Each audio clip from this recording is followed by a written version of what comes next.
दोस्तों नमस्कार, मैं उमेश गौतम समग्र प्रदेश समाचार से। पहले तो आपको ये बताना चाहेंगे कि रोटी, कपड़ा और मकान हमारे संविधान में भी ये मूलभूत समस्या है। रोटी का इंतजाम होता है तो आदमी पहले फिर कपड़े का इंतजाम करता है, कपड़े के बाद हर इंसान की सबसे बड़ी व्यवस्था हमारी कहना तो यहाँ तक कि सरकार भी लोगों को प्रधानमंत्री आवास योजना के अंतर्गत घर बनाने का पैसा देती है। और आपको बता दें कि सरकार का गठन ही लोकतंत्र का मतलब ही है कि आम जनता को रोटी, कपड़ा और मकान मुहैया करवाए। पर वहीं एक आदमी की जीवन की लालसा होती है कि मेरा अपना मकान हो, मेरा अपना घर हो, मेरे घर में मेरे बच्चे रहें, या एक कल्पना होती है कि मेरा अपना मकान हो। और उस मकान बनाने की जहद में वो पूरे जीवन को मेहनत की झांकी में झोंक देता है और एक एक पैसे इकट्ठे करके मकान बनाता है। और वो मकान जब एक एक नया जोड़कर अपने पेट काट कर, बच्चों के कपड़ों के पैसे से काट कर, बीवी के कपड़ों से पैसे काट कर धीरे धीरे जब एक आदमी अपना मकान बनाता है, मिडिल क्लास का लोग, तब अगर उस मकान को उसके ही जीवन काल में ढहा दिया जाए तो निश्चित तौर पर उसे कैसा लगेगा। मैं दर्शकों से जानना चाहूँगा कि आप उस जगह पे खड़े होइए कि आपका घर गिराया जा रहा, तो आपको कैसा महसूस होगा। हालांकि कानूनी प्रक्रिया में हम कोई कमेंट्स नहीं करना चाहते, उसके बाद भी ये बात तो तय है कि कहीं ना कहीं प्रशासन की गलतियों का खामियाजा आम जनता भुगतती है। वो ऐसे कि जब हम अतिक्रमण में घर बना रहे थे, गलत तरीके से घर बना रहे थे, तब प्रशासन कहाँ था। उस समय ही प्रशासन को सख्त निर्देश देते हुए बदल देना चाहिए और उसे नहीं बनाने देना चाहिए। पर चलो आज हम बात करते हैं सतना के डाली बाबा चौक में पुलिस प्रशासन की टीम गई अतिक्रमण ढहाने। हालांकि इसकी बात बता दें, अतिक्रमण ढहाने के पहले ही 1 महीने पहले उनको सूचना दे दी गई थी।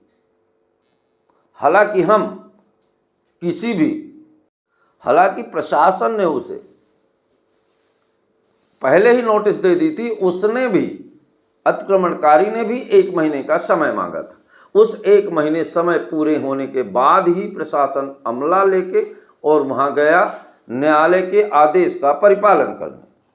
और जैसे ही पूरी व्यवस्था के साथ प्रशासन वहां पहुंची, अतिक्रमणकारियों ने जोरदार पत्थर का बाजी कर दी और पत्थरबाजी से कुछ अधिकारियों के ऊपर, कुछ महिला पुलिसकर्मियों के ऊपर भी चोट लगी। उसके बाद पुलिस प्रशासन ने कई थानों की पुलिस बल बुलाकर, जैसे ही पत्थरबाजी हुई तो अफरा तफरी का माहौल हो गया और पुलिस बल बुलाकर प्रशासन ने उन पर लगाम लगाना शुरू की। यहाँ तक कि पुलिस प्रशासन ने अश्रु गैस के गोले भी छोड़े। फिर उन पत्थरबाजों को पुलिस बल आके पकड़ा और उनमें 4-5 लोगों को हिरासत में ले लिया। कुछ लोग अभी फरार हैं, एक पूरी लिस्ट बना ली है और जांच चालू है।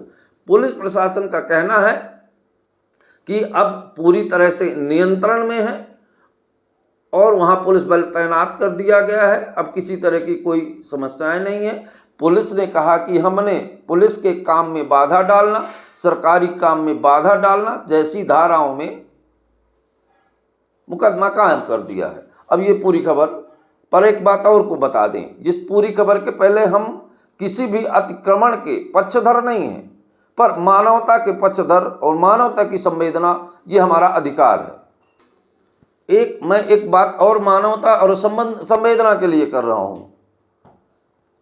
यही अतिक्रमण कोई माफिया डॉन या ऐसे लोग करते हैं तो निश्चित ही सख्त कार्रवाई, पर कोई छोटा सा गरौदा बनाकर रह रहा है तो शासन को भी उसके विस्थापन की व्यवस्था होनी चाहिए। ये मानवता के अंदर है, ये संवेदना है समाज की।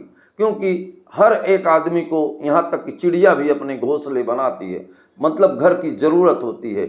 बड़े लोगों को भले ही दिक्कत ना आए, पर एक मिडिल क्लास का आदमी जब घर बनवाता है तो पूरे जीवन की पूंजी उसमें लग जाती है।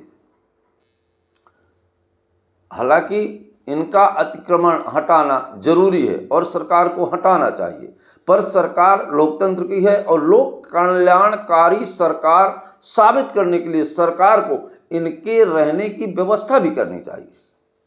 अगर इन्होंने अतिक्रमण किया है तो निश्चित तौर पर सरकार इन्हें हटा दे, क्योंकि वो सरकार का अधिकार है। पर ये एक कल्याणकारी नीतियां हैं और कल्याणकारी इन आम जनता को इनके रहने की व्यवस्था भी सरकार को ही करना पड़ेगा, क्योंकि ये भारत के नागरिक हैं और भारत के हर नागरिक को यहाँ रोटी, कपड़ा और मकान का मौलिक अधिकार है। किसी से मौलिक अधिकार नहीं छीनना चाहिए, हमारी सरकार से गुजारिश है।